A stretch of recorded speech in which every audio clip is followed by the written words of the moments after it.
जय काल भैरव। आप सभी का बहुत बहुत स्वागत है हमारे खास कार्यक्रम काल भैरव साधना में और मैं हूं आपके साथ रश्मि मनन। दर्शकों, हर कोई चाहता है कि उनको संतान की प्राप्ति हो जाए, क्योंकि संतान से घर में किलकारियां गूंज जाती हैं। घर का जो माहौल होता है वो बहुत ही अच्छा और आनंदमयी हो जाता है। साथ ही साथ हर किसी का सपना होता है कि संतान बड़ी होने के बाद उनके बुढ़ापे का सहारा बने।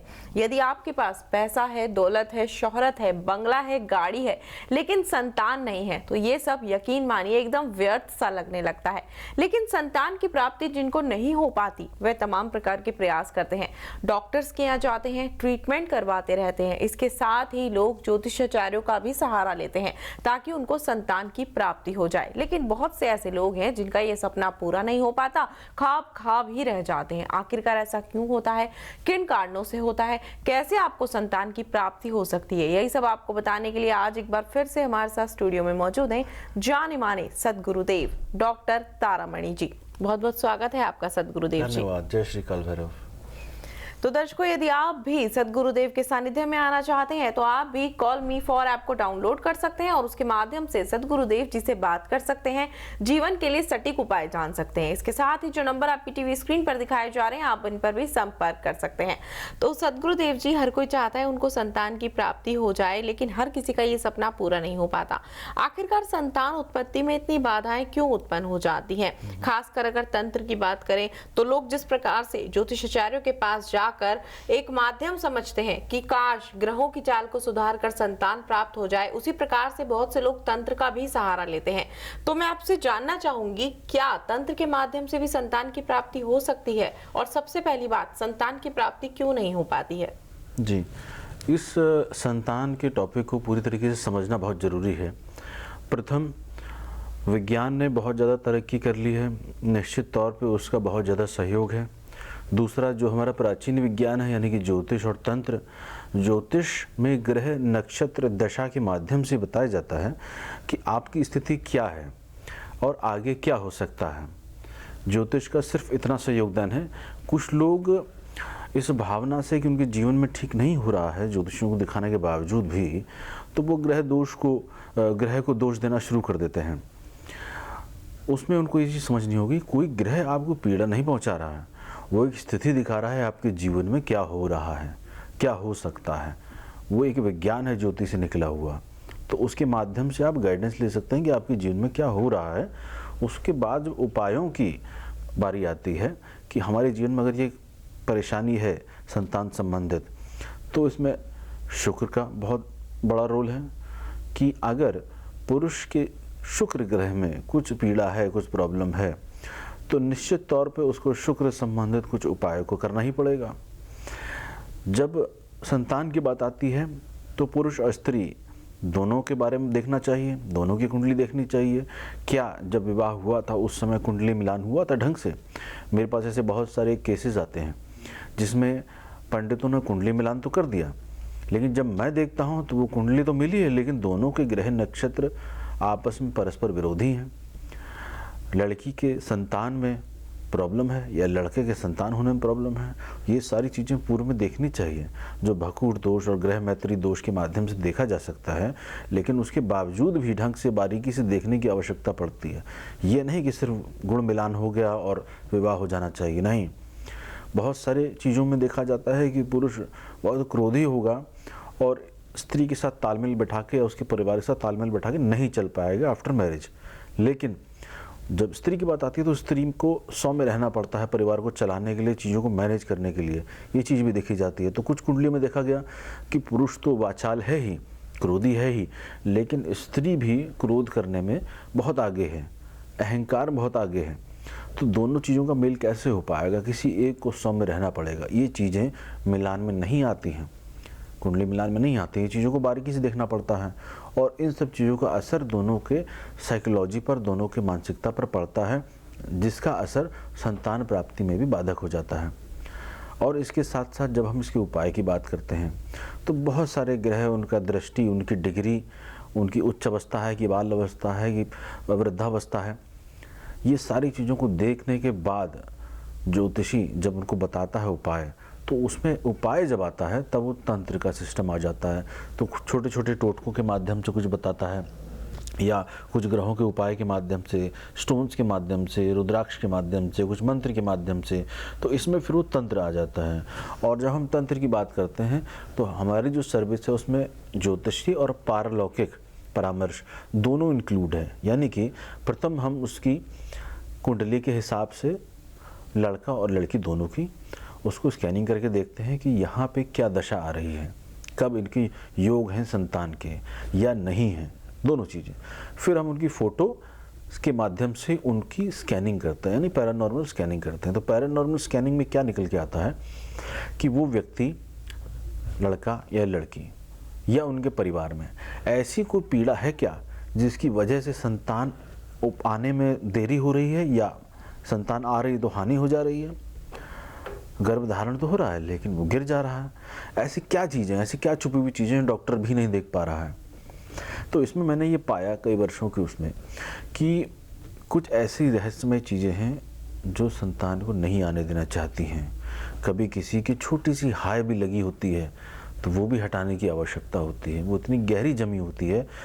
कभी किसी का कोई कपड़ा ले जाता उठा के, ऐसे बहुत सारे तंत्र में प्रयोग हैं जो खराब तांत्रिक लोग हैं, जो ओझा लोग हैं, वो उसको गलत प्रयोग करते हैं और उनका खामियाजा फिर उनको और उनकी पीढ़ियों को उठाना पड़ता है। जब हम तंत्र में बात करते हैं तो तंत्र के सिस्टम में ये आता है कि पहले कुंडली स्कैन हो, फिर पैरानॉर्मल स्कैनिंग हो, और दोनों का जो सार आए उसके बाद आप उसको उपाय बताएं। तो पैरानॉर्मल स्कैनिंग में मैं आपके सामने एक मेरे जीवन का बहुत अच्छा केस है, उसमें बताना चाहूँगा।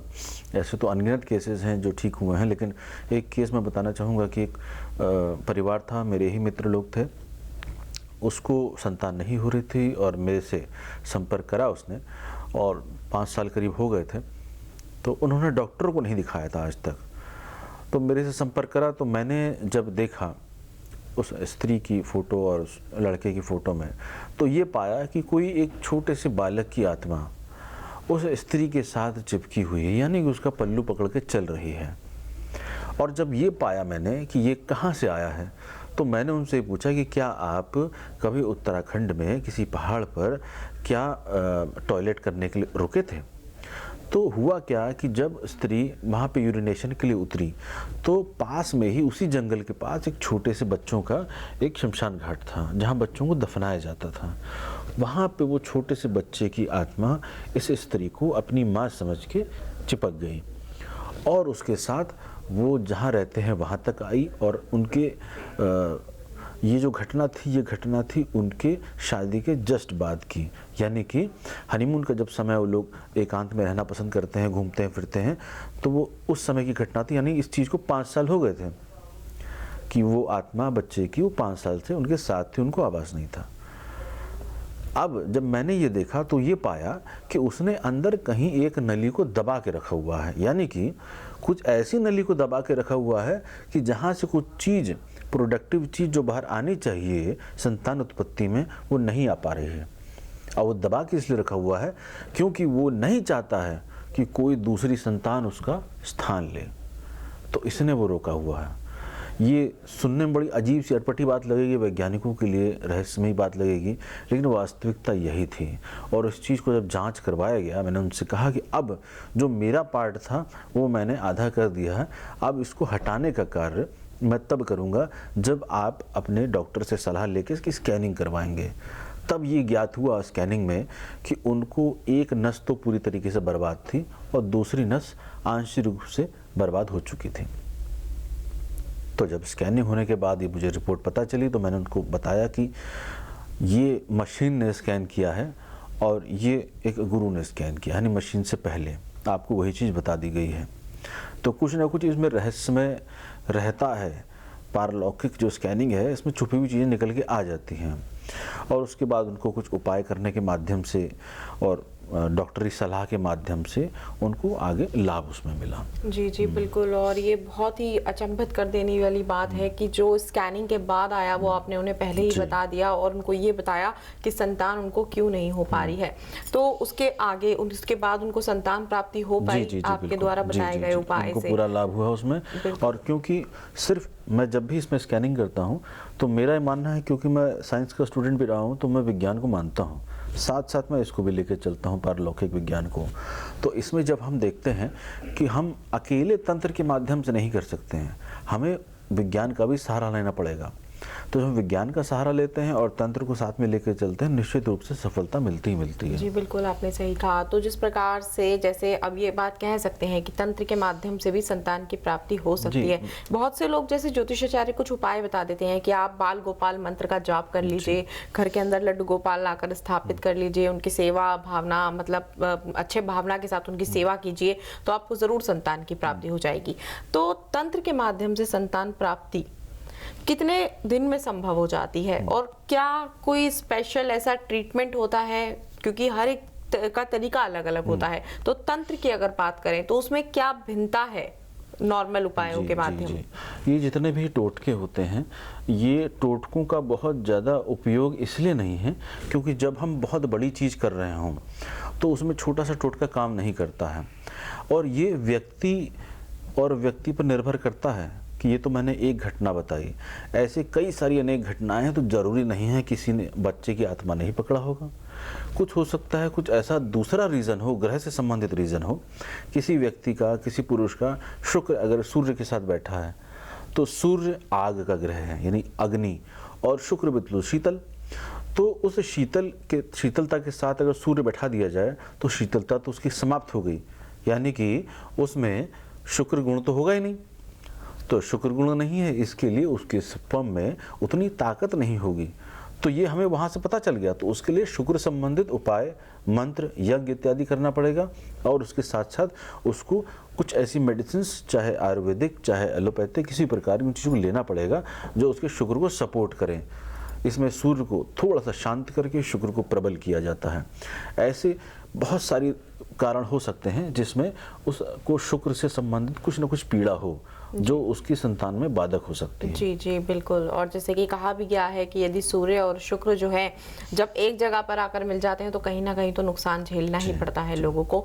तो यदि मतलब जैसे कहते हैं बहुत से लोगों को पुत्री नहीं हो रही होती है, पुत्र ही पुत्र हो जाते हैं। जिस प्रकार से लोगों में पुत्र की चाह होती है उसी प्रकार से बहुत से लोगों में पुत्री की भी चाह होती है, लेकिन वो उनको प्राप्त नहीं हो पाती। तो क्या इसमें भी किसी ग्रह का रोल होता है? जी, इसमें बहुत एक गूढ़ रहस्य है जो अधिकतर लोगों को पचता नहीं है।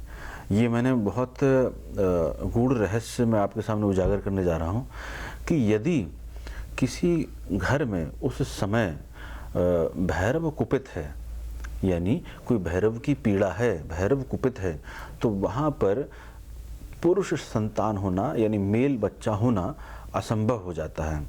उसके यहाँ अगर भैरव कुपित है तो भैरव को ये माना जाता है कि पूर्ण पौरुष का संकेत माना जाता है सांकेतिक दृष्टि से, लेकिन ये बहुत गहरे में जेनेटिकली अंदर अगर चला जाता है तो हम वहाँ जाके जब देखते हैं तो उसको पैदा करने की, यानी मेल पुरुष को आगे ले जाने की, बच्चा पुरुष पैदा होने की जो ताकत जहाँ से आती है वो भैरव ही देता है। और जहाँ भैरव कुपित होंगे वहाँ पुरुष बच्चे का होना असंभव सा होता है, इसलिए उसमें भैरव उपासना के लिए बोला जाता है। दूसरा, उसी प्रकार से जब काली का रुष्ट होना होता है तो अगर भैरव ही उपासक शुरू कर दे, भैरव उपासना शुरू कर दें, तो उसमें भैरव जब प्रेमी हो जाते हैं, भैरव जब साथ में आ जाते हैं तो काली का साथ होना स्वतः संभव हो जाता है। फिलहाल जो है समय का अभाव है, हमें यहाँ रुकना होगा। आप यहाँ पर आए, आपका बहुत बहुत धन्यवाद। जी हाँ बिल्कुल दर्शकों, मैं भी आपको यही कहना चाहूंगी, जैसे कि मैं आपसे हर बार कहती हूँ कि यदि आप भी सदगुरुदेव जी के सानिध्य में आना चाहते हैं तो कॉल मी फॉर ऐप के माध्यम से आप सदगुरुदेव जी से जुड़ सकते हैं, अपनी समस्याओं के समाधान प्राप्त कर सकते हैं, साधना कैसे की जाए ये सारी जानकारियां प्राप्त कर सकते हैं। साथ ही जो नंबर आपकी टीवी स्क्रीन पर दिखाए जा रहे हैं आप इनको भी नोट कर लें, इन पर भी संपर्क कर सकते हैं। फिलहाल समय का अभाव है, हमें यहाँ रुकना होगा, लेकिन आपसे होगी फिर से मुलाकात अगले एपिसोड में नए विषय, ढेरों जानकारियों के साथ। तब तक के लिए चाहूंगी आज्ञा। जय काल भैरव।